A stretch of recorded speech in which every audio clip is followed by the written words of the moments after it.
Take it away. Okay. Yes. So this lecture series was inspired by wonderful problem sessions at the American Institute of Mathematics in past December. So I right here, everyone who was working on this, I hope I didn't leave anyone out.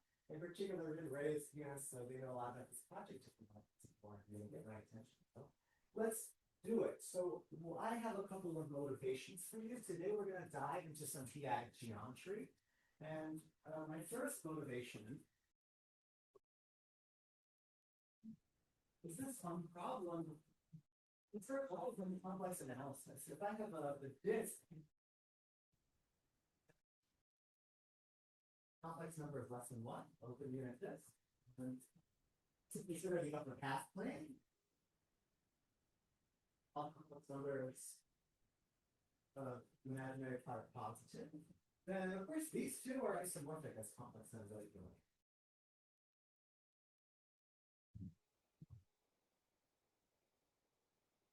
There's just some fun. And my question for you is, what is the p-adic?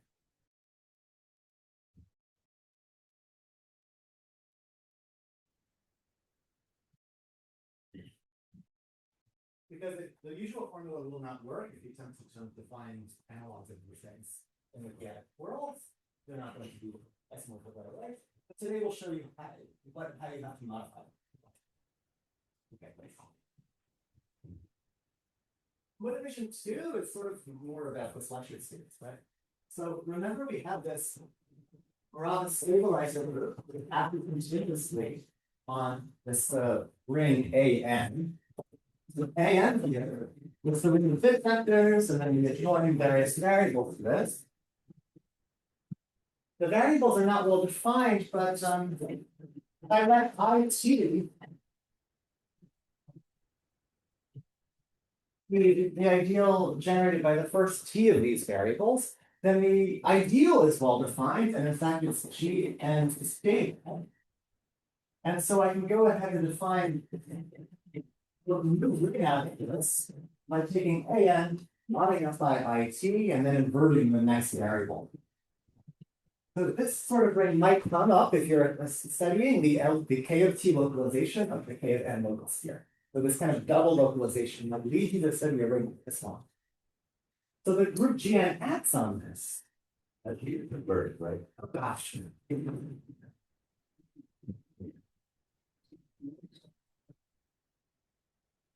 Okay, now this is essential off my one problem, which I keep screwing up on, but I think it's right. I think the morning you said it was T.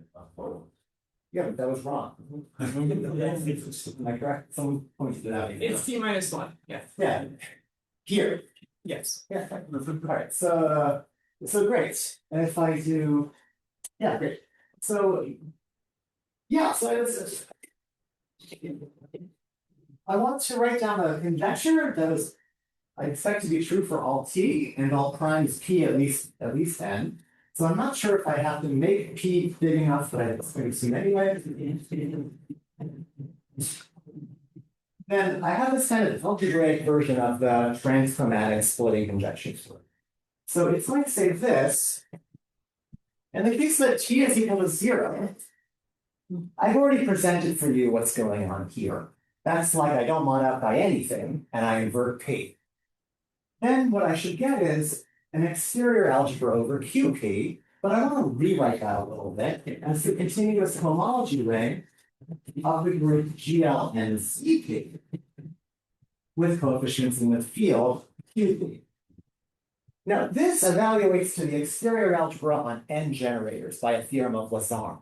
That's a classical result, but I want you to think of it as this. The reason is that when T is general, you get something that fits in under this table, according to a pattern.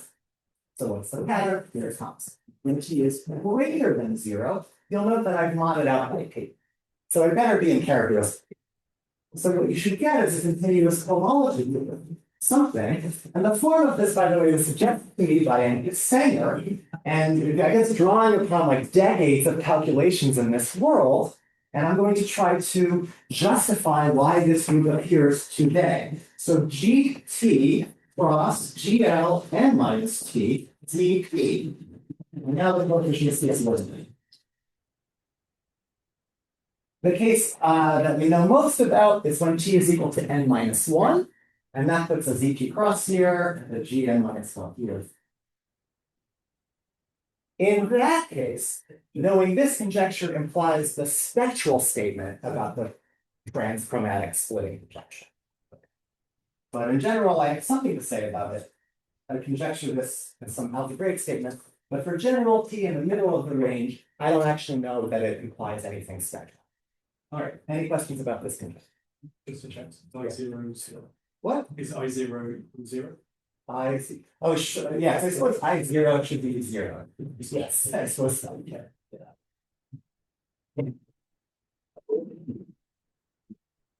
So that's my motivation. Yeah, all right.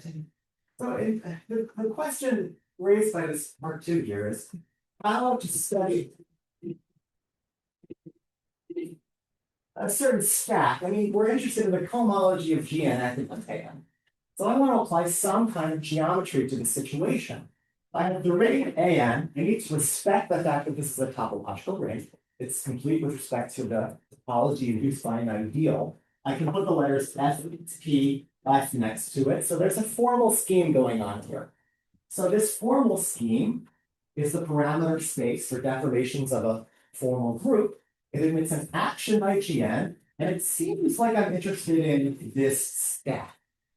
Don't press me on the details of this because we're not going to be working with this stack, but this is just part of the motivation. It seems like you want to know something about the cohomology of the stack, like the coherent cohomology of the structure.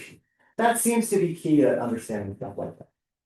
Maybe it's not this exactly, maybe you have to modify this formal scheme here according to which ideal you modify and which thing you invert or whatever, but that seems to be what we're doing. However, there's a problem. As a topological space, what is SPF and does anyone know? What is the underlying topological space of this formal scheme, affine formal scheme, AN, local ring, the residue field is FP bar. This point is 1 point house for it. So we can't do any kind of analysis on it. We want to do analysis. So that motivates the next chapter here, which is that we have to go into a p-adic geometry that replaces this.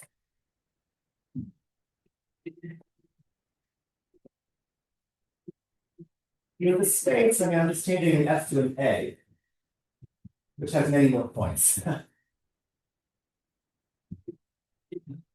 fact, we're going to upgrade the 1 point space to a space with uncountably many. Somewhere where we can do it now. Okay. Next chapter.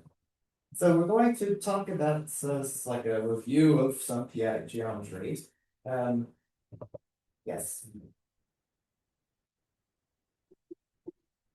Physics of non-Archimedean geometry. We want to define basically what this is. If what kind of ring goes here is the important thing, and it's going to be a little bit more general than the sorts of rings that are allowed in the theory of formal scheme. So that sort of ring is a Hoover ring. So my definition I propose here is a topological ring A.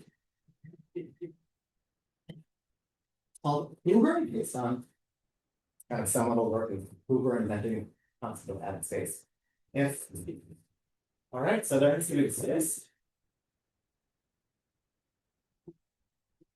a subring with open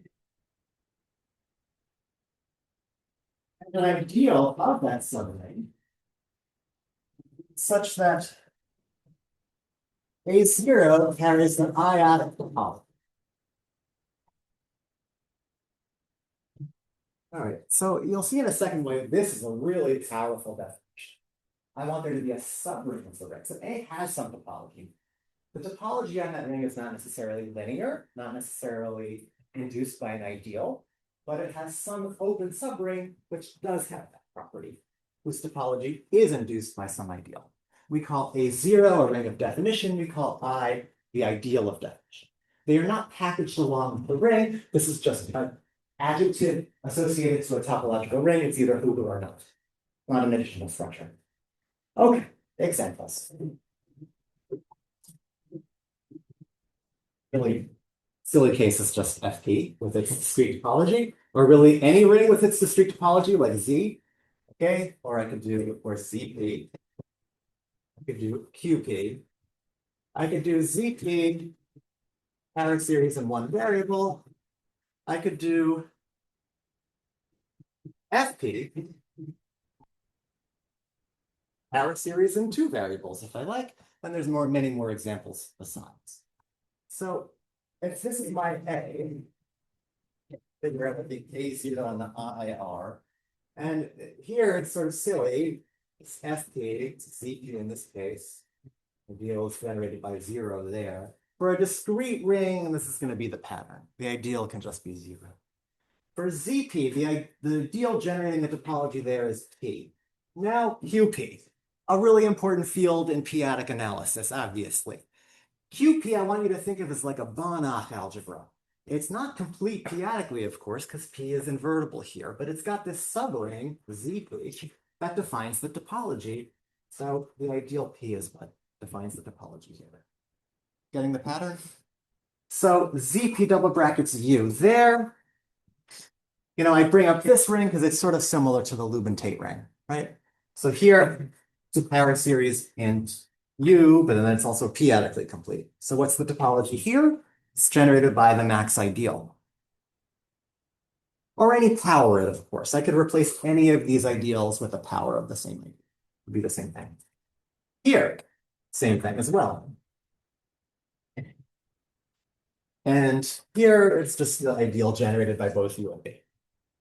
There's many other examples. I didn't even do the kind of, an important example is given by Tate algebras, which are certain kinds of Banach rings, but I don't think those are going to come up today, so I'm going to skip them. Okay. A is finite generated over A0. Yeah, you're right. That's right. I didn't even, it escaped me to put that in, but that's actually a vital hypothesis. So, Sorry, just a follow-up question. When you say finite generated, it would be like in a topological sense. no, I mean, there's finitely many elements which generate pi. So, you know, we're going to lead up to the definition of the adic spectrum of a Huber ring. And that's the thing that I claimed had, like, you know, infinitely many points. So what could these points possibly be? Those points are continuous valuations. The context is that there's always a Huber ring. And a continuous valuation is a function, which I just write as absolute value function. It goes from A to, all right, well, it could take the value 0, because 0 is supposed to go to 0, but everything else lands in some ordered abelian group. It's totally ordered abelian group, and I write the thing multiplicatively, so that everything in here is bigger than 0. And it should satisfy some axioms. First of all, the absolute value of 0 should be 0. The absolute value of 1 should be 1. And the valuation could be continuous, should be continuous in some sense. Basically, the preimage of a closed interval here should be an open in here. But if you want to just think about it, if I have some sequence which goes to 0 here, the sequence of absolute values had better go to 0 here. Yes, and continuous. It should be non-Archimedean in the sense that it satisfies this kind of ultrametric property. And then it should be multiplicative. So I'm going to be strict about being multiplicative over here. And I think that's it. So they just have the order topology on that. Right. So I didn't spell out what I mean by the topology here or this being continuous, but you're right. There's an order topology that you can put on here, and then you really demand that this be a continuous. There's a notion of equivalence between two continuous valuations that I don't want to spell out. I'll just say it. Two of these are equivalent if the two value groups embed into a common value group, and you get the same valuation. So there's a notion of equivalence relation. And the bit of notation here is SPAA, the adic spectrum.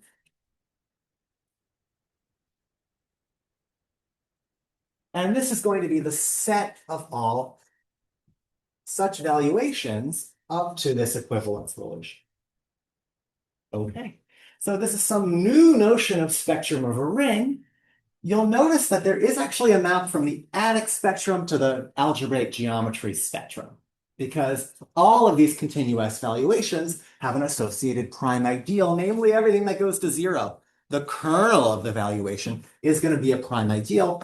So there is a map from SPA A to spec A. There you go.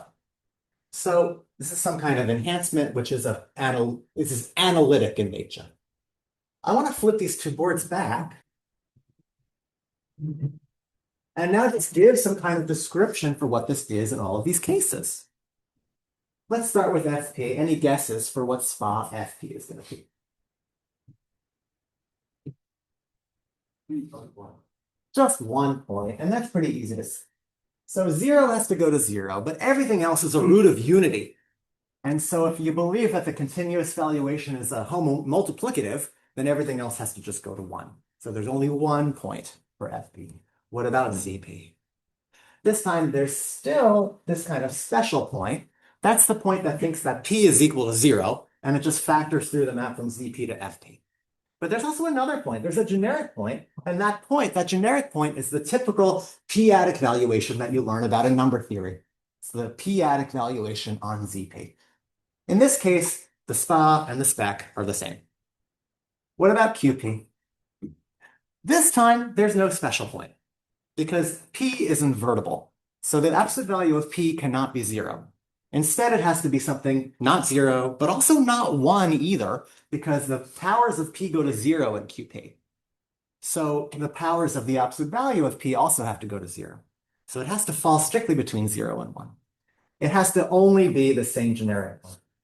So in fact, SPA ZP has 2 points. One of them is this one, and one of them is this one.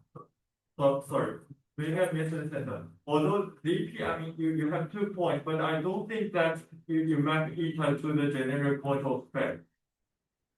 Because you say that it's for DP. It's true. Okay, you're totally right. So I mean, the map from, okay. Yeah, okay. There's maybe a different map to spec A where you consider everything where absolute value is less than 1. And that's a different map to spec A. And that map is going to be an isomorphism in this case. Thanks for the comment. That's true. Okay, so then what about over here? All right, now things get interesting. And the SPA is very, very different from the spec. So I'm going to put a question mark here, and I'm also going to put a question mark here. My next board is going to be a discussion of what's going on in this case. But these two cases work out differently. They're both regular local rings of dimension 2. Okay, well, what should I do here?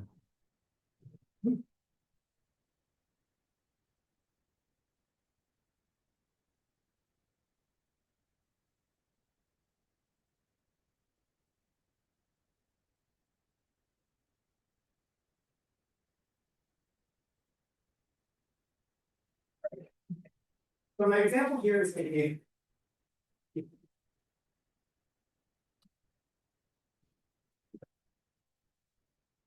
what about this? Well, oh, anything can say one thing. There's going to be a topology on this thing. If you demand I write it out for you, I absolutely can. But right now, I just want to draw pictures and give you a general sense. So inside of SPA ZP, that's U, there's all the valuations that think that U is equal to 0. Everything where U is in the kernel, and then you just get SPA ZP. There's also everything that thinks that P is 0. And in other words, the valuations that factor through FP double that. In that way, SPA FP also inside. They also overlap.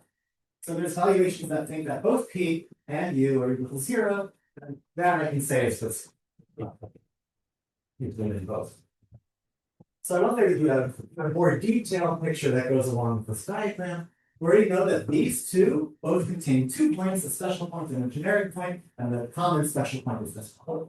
So one back with the common special point at the corner of the diagram right here. And then I'm going to draw two axes. And by the way, this picture is due to Peter Schulze and it appears in our Berkeley lecture note.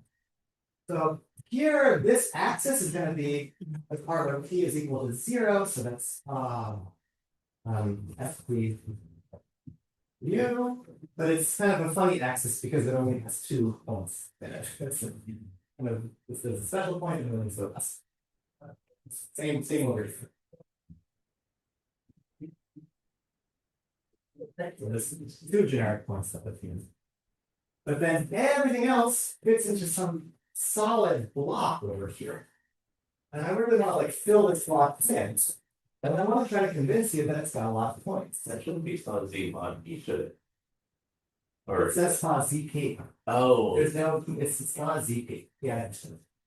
So the rest of this, I can give you some sense of what's going on here. There's a map kappa that goes from the space X, so it's not defined at S, and it takes its values in an interval between 0 and infinity. Here's what it does. So it takes an absolute value, and it sends it where? To the ratio between the log of the absolute value of u divided by the log of the absolute value of u. So it's sort of comparing how big it thinks the absolute value of u is to the absolute value of u. Now, if you're really paying attention, you might object, well, these are taking their values in some abstract order dividing group. What could the logarithm mean? Here's what I'll say in response. This is well defined on those absolute values which are real value. In other words, rank 1. There's a unique extension of this map to the whole other space because the rank 1, that is real value valuations, are dense in the rest of it. So this formula is enough. If you have a real value valuation and at least one of these is non-zero, the ratio of the logarithms is Voltron. It lands somewhere in the interval between 0 and infinity, and in fact, this map is surjective. So as soon as you remove this kind of special point from the picture, you know you're working with some huge space because it maps surjectively onto the interval between 0.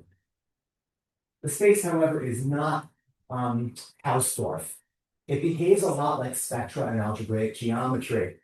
So it's something like kind of an overlap between these non-Hausdorff spaces that you encounter in algebraic geometry and analytic spaces because hey, look, you have a real value function. it is a spectral space. It is a spectral space. So yes, before I remove the S, it was a spectral space. Otherwise, it's just a locally spectral space because it's not compact yet. Removing the S. Yes. What is the topology on spell? Okay, good. Yes. So the topology is such that so the topology is generated by these distinguished open subsets. So F and G should range through A, and this is going to be all the absolute values such that the absolute value of F is less than or equal to the absolute value of G, which is then not equal to A. And that's a quick way of defining the topology.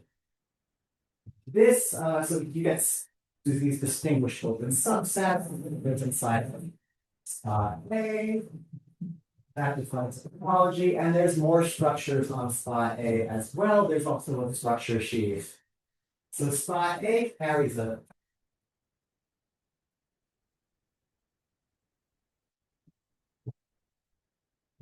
say X is equal to spot A. Then there's a pre-sheaf. OX. This is a sub-pre-sheaf, which is written OX plus, indicating those functions which have absolute value less than or equal to 1 everywhere. So there's OX, all functions, and then OX plus, functions bounded by 1. Okay, your lightning fast definitions. What's an adic space? It's a topological space. Together with a sheaf of rings and a subsheaf like this, which locally looks like spot. So these are the model spaces for the theory of ads. You beg me for more details of them. Otherwise, we don't want to. You actually have university sheet.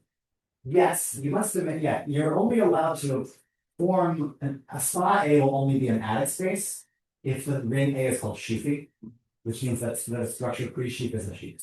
Basically, every example you could ever dream of or apply is going to be sheaf.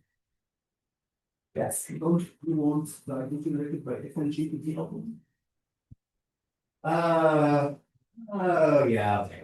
But you can get around that if you put in more generators somehow. I mean, there's ways to get around this. But well, you're right that if you open up the book, we'll see this happen. As I used to mind that they had this sort of absolute value, its valuation as it's the thing on FP which sends everything to. Oh, S. What is S? Is that the question? Yeah, So S is pulled back from spot FE. Right? Because the ring ZP double bracket Q has residue field FE. Spot FE has 1 point, and we just pull back that trivial valuation all the way. So that's S. It's the only point here, that only takes on the values 0 and 1. Everything else takes on work.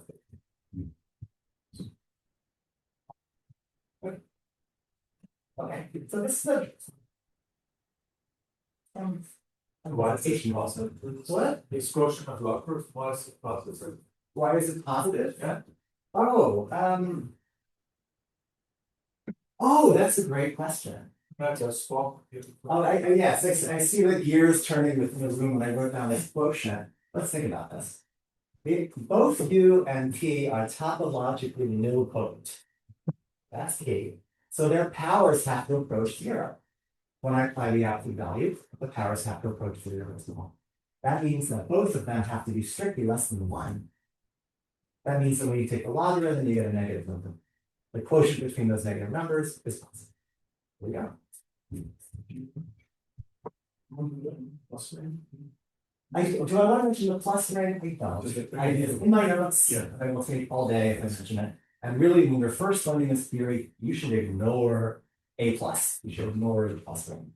My advice to you is to learn. That's the plus ring. Maybe tomorrow is fun. So really, you should be running SPP. Right? Yeah, okay. I mean, some authors use a different notation for this without the plus ring. It's true, but I just want to squeeze those people who have never seen this before. It's fun. All right. So regarding this like second motivation, I mean, it seems like you want to understand this quotient stack spot AN modulo Bn. And our first order of business is to kind of chop this into pieces. So next example is the stratification.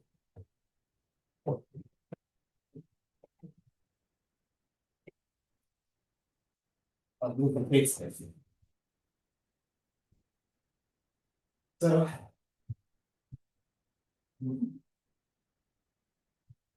let me just make a notation. Let me just say LTN is going to be spot of, and just remind you that AI is the bit vectors of joining these two. So this now maybe, as long as n is bigger than 0, this space is rather large. I mean, it's going to behave somewhat like this. At least in the case n equals 1, what you see before you is a pretty accurate picture of the space. Sorry, when n is 2. When n is 2, there's just one variable. And then this looks something like ZP double gap. Excuse me, sorry, I also have a question already. What are the stalks of these structure sheets? Oh, good question. So like so there's a structure sheet. So what is that's it's just some valuation ring. So it's just some valuation ring. I mean, you might want to get the favorite point up there and figure out what it is. What I can tell you is that it's not necessarily complete. If you complete it, something kind of crazy happens. Like when X is a classical point, this completed thing is going to be just a residue ring. So it's kind of funny because this completion process actually kills a lot of stuff. So, but that's a good question, like what are the local rings in the theory? But there's not a great answer right away, like they're just some, well, they're just some valuation rings. Yeah. Yeah. Navigation. All right, I want to take this thing and chop it up into bits corresponding to heights. That's the idea here. So we're going to decompose LTN in a way that's equivariant to the GN action. Pretty natural. So I don't know. Yeah, I mean, it works pretty straightforward. So I'm just going to define for you LTN equation. And T goes in the range from 0 to n. So this is going to be everything in here. Such that the valuations of the first few variables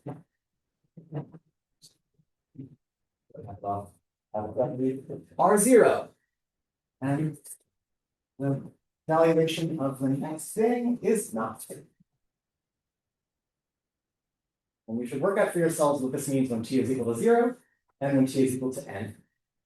When t is equal to 0, there's no conditions here, and you're just imposing the fact that p is not equal to 0.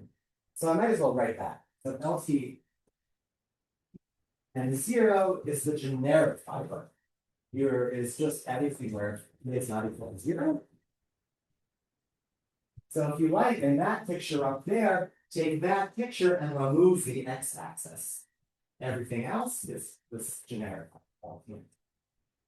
Okay. So, these things have moduli interpretations. I want to present to you those moduli interpretations, but since there's a lot of material to cover, I want to do multiple things at once. I'm going to present for you what these things represent, but only on a restricted kind of Hoover ring. What kind of Hoover ring? I'm so sorry, you guys. Perfectoid rings. You're already there. Only so much time. We gotta go. Let's go. Lightning fast. Gotcha. Oh, you want motivation. So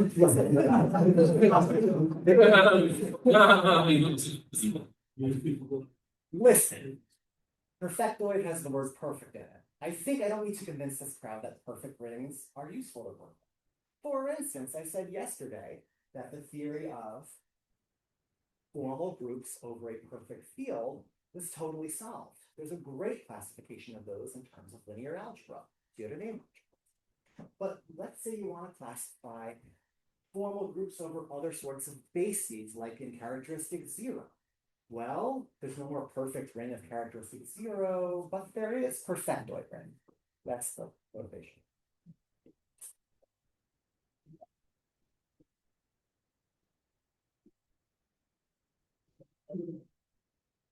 What? So perfectoid ring. So this is a special kind of Hoover rings. For one, they're a kind of Banach algebra.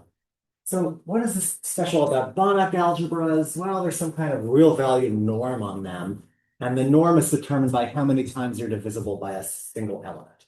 So just one element controls the topology, whereas in some of the examples I gave, there were 2 elements in that ideal of definition. And these guys, there's only 1 element. That's convenient. So the definition is, well, first of all, A has to be a ZT algebra.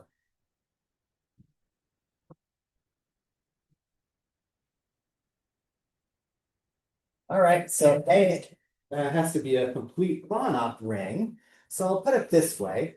A contains a particular element. Traditionally, this is called var pi. It lives where? A circ. Okay, what does that mean? So that means that it's topologically nilpotent as n goes to infinity. Pi to the n goes to 0. But at the same time, it's a unit in A. So it's both. It's topologically nilpotent and it's a unit. Those 2 things are kind of in conflict. Think about the number p inside of QP. That's topologically nilpotent, but you can also invert it. That's the sort of ring we're talking about, contains such an element. Okay. Oh, I needed one more definition. It's a upper circ, so need more space somewhere. How about this thing? Oh, I'm making you change time. All right, so inside one of these Hoover rings, right? There's A. A with one circle means bounded elements. Like power bonding. So powers of the element don't escape off to infinity. They stay bounded. Whereas a circ means topologically low. The powers of the element don't just stay bounded, they go to zero. So every Hoover ring has a subring like this, and the subring has an ideal like this. What do you think by bounded here? Right. So for any topological ring and any subset of that ring, there is a notion of bounded. It's like for every open neighborhood of zero. I'm sorry, I can't read it. Yeah, I'll mess it up. But there is a perfectly good notion of bounded. Okay. So yes, so there has to exist such an element. So we call such a thing a pseudo uniformizer.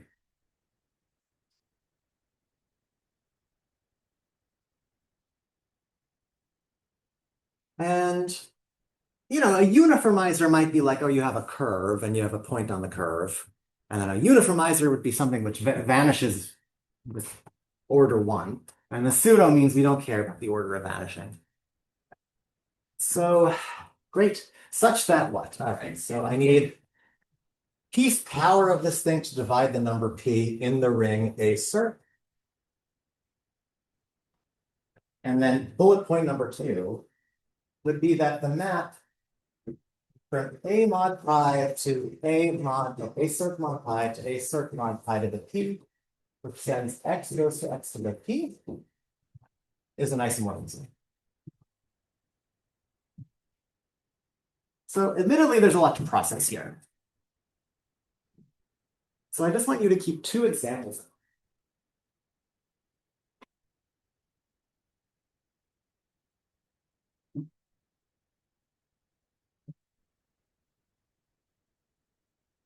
Oh, I need A to be complete as well.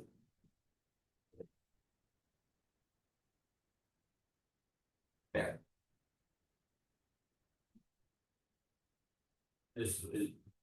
What does it need to be complete with perspective? So A is already a topological ring, and A circ carries the pi-adic topology.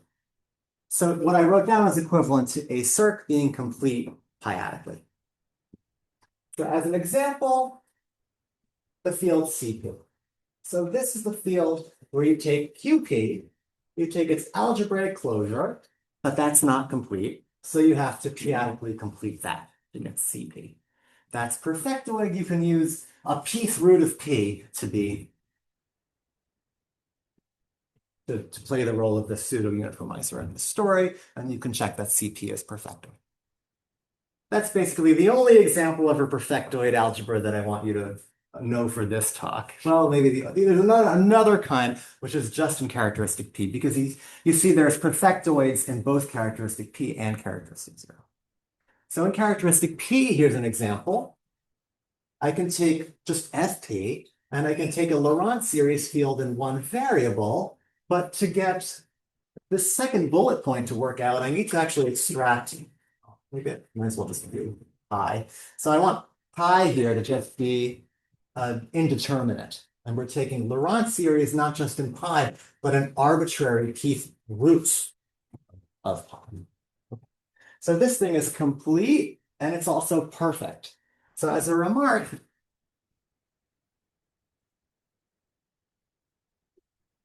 for A over FP, a Banach algebra, so I mean this in this like non-Archimedean Banach algebra sense. It's a kind of Hoover ring that contains a pseudo-uniformizer. For such a Banach algebra, it's easy to test perfectoid. A is perfectoid if and only if A is perfect. So in characteristic P, the definition of perfectoid is simply it's a Banach algebra, which is perfect. That's like this. So these are the two cases I just want you to focus on.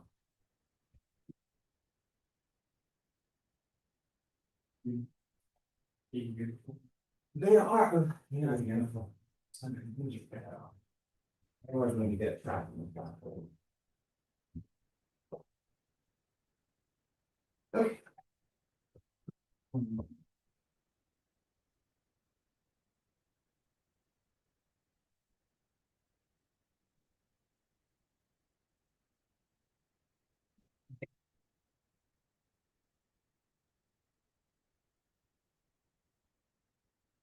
Oh, oh, right, this. I go until 4. Alright, so. I don't think I have the room for all this, so. Well, hello, what's happening?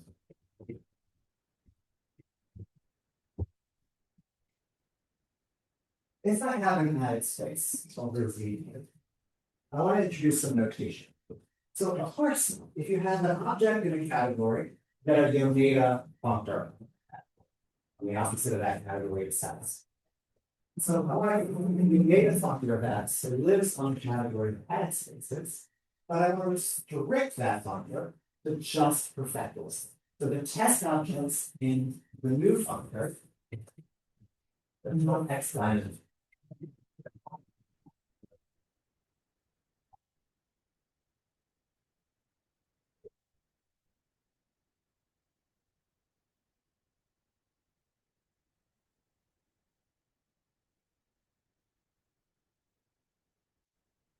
My motivation for you for this definition is that the moduli problems that we're going to encounter behave better when you only feed into them perfectors. That was part of the motivation for introducing perfectors in this box at all.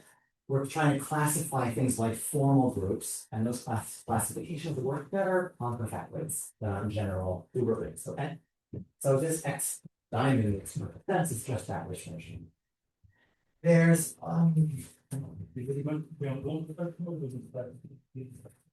it doesn't matter. There's a tilting equivalence. Again, another thing. There is this it's like in characteristic 0, you can have a perfectoid, but then there's this amazing tilting functor, which gets you back into characteristic 8. So if you want, you can actually restrict to just perfectos and characteristic. Consider it that way. But that aspect of this is not going to be super important. And all perfectors with these pattern lines? That's the same. Yeah, it's the same. I mean, if you know what it is on perfectoid rings, then you know what it does to an arbitrary right. And does this determine it on with respect to like all Fifi Dewar rings or just? Yeah, so for that, we need to introduce the topology of it. So, right. So, so perfectoid spaces are the adic spaces that locally look like spot or perfectoid space. Okay, and this carries a topology.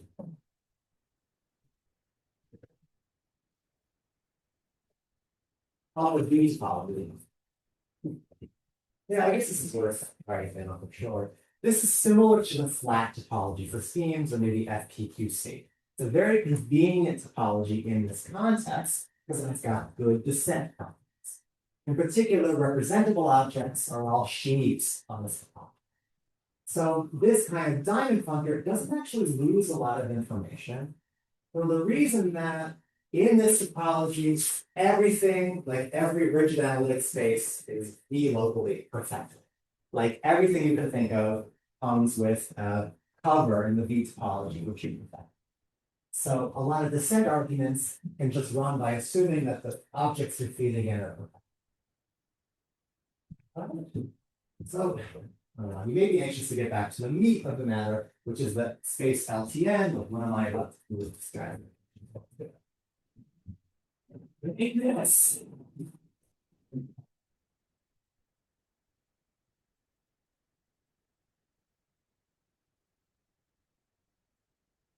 No, you don't have to rush. Okay. Yeah, that's the one on there. And I just opened the door so we won't suffocate, so I. To the far.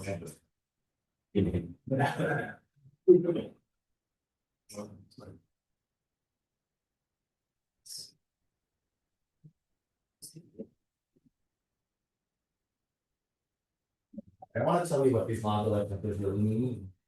Like, I mean, I wrote down what LT and T meant. I wrote it down over here, but what does it mean as a moduli problem in terms of formal groups? I'll tell you. So, and this is actually kind of a theorem. That's something really obvious. And I guess it's a theorem in progress. We haven't zipped it down yet. But if you want the T equals 0 case, like I did right.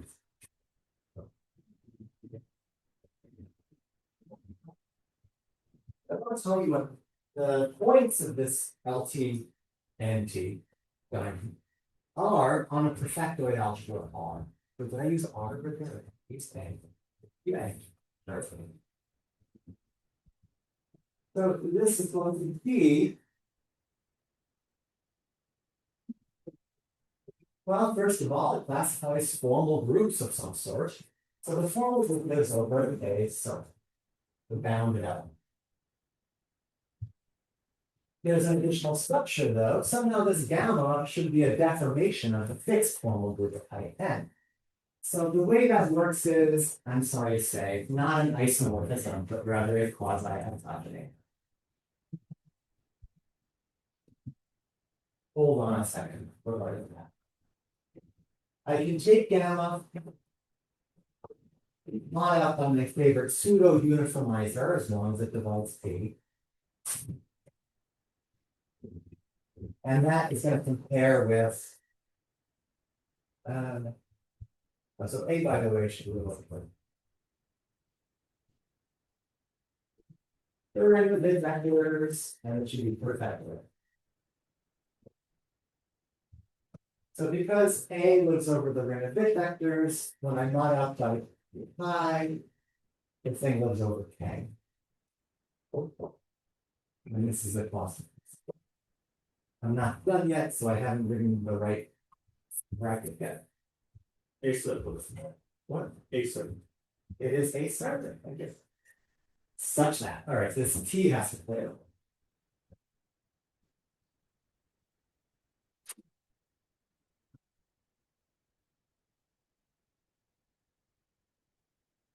That says when I take my gamma and I base change it from a circ up to A, the height changed.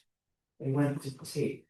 C over a circ, well, a circ has this topology. I line out by this topological nilpotent part, and it looks like it's height n.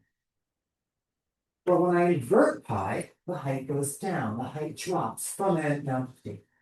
So this modular problem is sort of a perfect gadget to try to study this transchromatic problem that relates height n to height t. I think it's just perfectly set up to study this thing. I didn't quite explain concepts. Isomorphism makes sense, but what's this? What's the next best thing? Isogeny between two formal groups.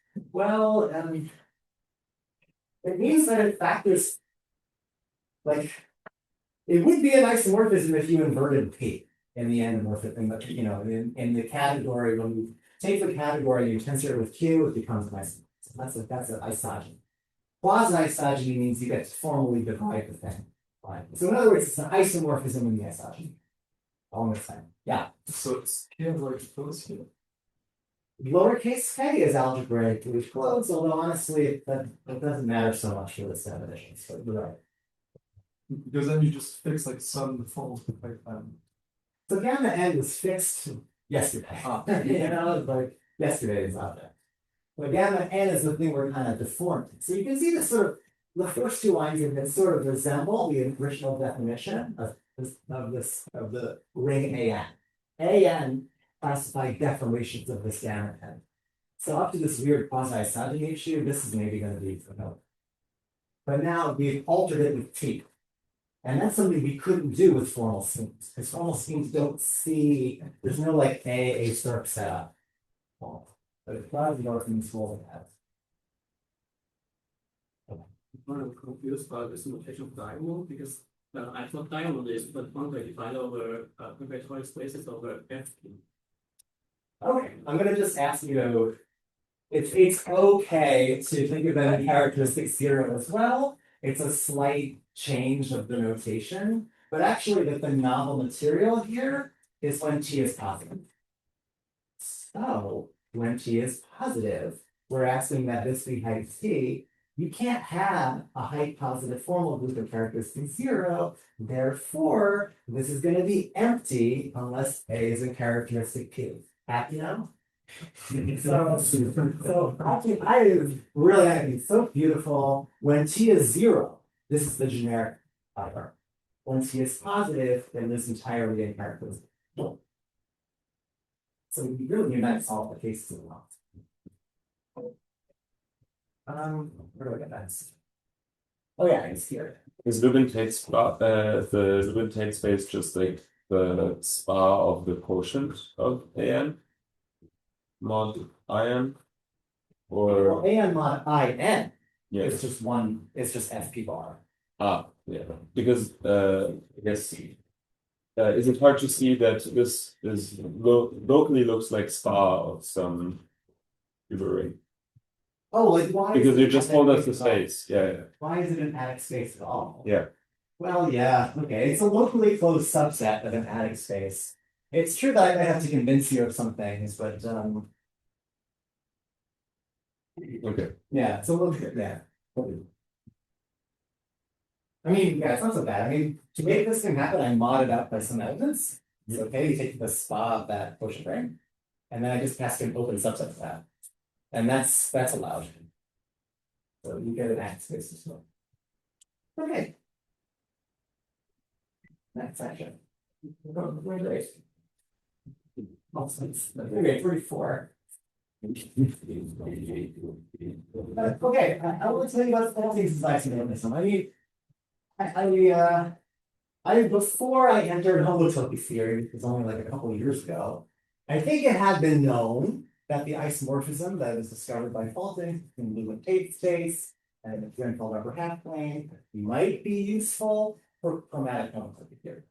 Now we definitely know it's the case. So here's an interpretation of faulting. So it requires knowing what the analog of upper half space is. So Drinfeld upper half space, also called Drinfeld symmetric space. I want to start a trend where we only say symmetric space because there's no upper, there's no half. It's an old joke, but like symmetric space is better. Okay. So it's equal. There's a version of projective space that's an attic space. I'm just going to write it this way. The base field of it is going to be QT. But I mean as an attic space, so maybe I should write something like this. It's the attic version of this. We can form it by gluing together some affine spaces. I'm going to have to subtract from it all rational hyperplanes. So this Roman H is going to vary over all of the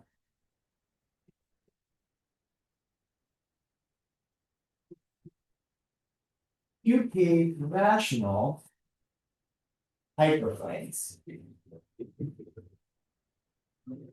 All right, kind of confusing. Let me tell you what it is in dimension one. So it's the attic space Q1 take away all QP rational points. So in dimension one, you're just removing a locus at 0 dimension. And this should remind you of usual upper half space in complex geometry, because that is the Riemann sphere taking away Q1R. So we're just replacing R with QP to get this stuff.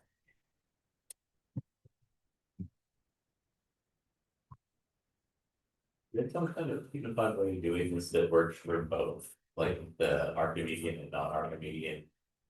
Oh, you're really a dreamer. And I love that. You're really a dreamer. I don't have a good answer. Okay, here's the theorem. So Sorry, where does this thing live? Because it's not close up, it's not. It is a closed subset, but you have to prove that. Okay, okay. It is a closed, and this is a, I mean, do you believe that this is a closed subset? It's not Zariski closed, but it is closed in the analytic topology on here. That's the thing, we're not doing algebraic geometry anymore, we're doing something very analytic, and believe it, this is closed. If you press me tomorrow with discussion, I'll tell you about an open cover of this by athenoid spaces, and then you'll believe that it's actually an Okay, just a quick check, whether this made analysis space. whether this thing is an accident. Yeah, Yeah, but again, I just have to write down open cover by athenoid. yeah, that's what I want to check, sorry. I don't. I only have to do it now. Yeah. All right, this theorem, I can't let you go without a Weinstein theorem. But here it goes. So LTN 0, that's going to be just this generic fiber. I've inverted P. Let me now take the diamond associated with this. So I'm restricting it to that, just to perfect those things. And then I'm going to mod out by the action of the Morava stabilizer. The very thing we're interested in when T is equal to 0. In other words, the coherent cohomology of this is some clue as to what K of 0, LK0, LKN of the sphere is. This ends up being isomorphic to, okay, on the other side, it's Drinfeld space. Yeah. Modular the action of the group GLNZK. Okay. So on the one hand, GN is acting in some crazy way on Leuven-Tate space.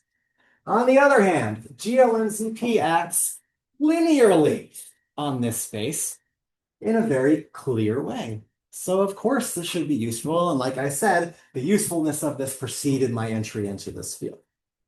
But this is the application of it. So this is Falting's theorem, but if you look at Falting's paper, you won't quite see this. But if you want an explanation of the reduction of this to Falting's theorem, you should look at both my paper with Schulze on the classification of p-divisible groups, and also Bartel, Stapleton, Schwann, Weinstein, but also the second version in chapter 3 for exactly this. Okay. Oh man. Tomorrow, I will tell you about what happens when the 0 gets replaced with T. That'll be work in progress. But what you'll see is the group you want it to appear appears here. And then we'll talk about how to apply this to the chromatic.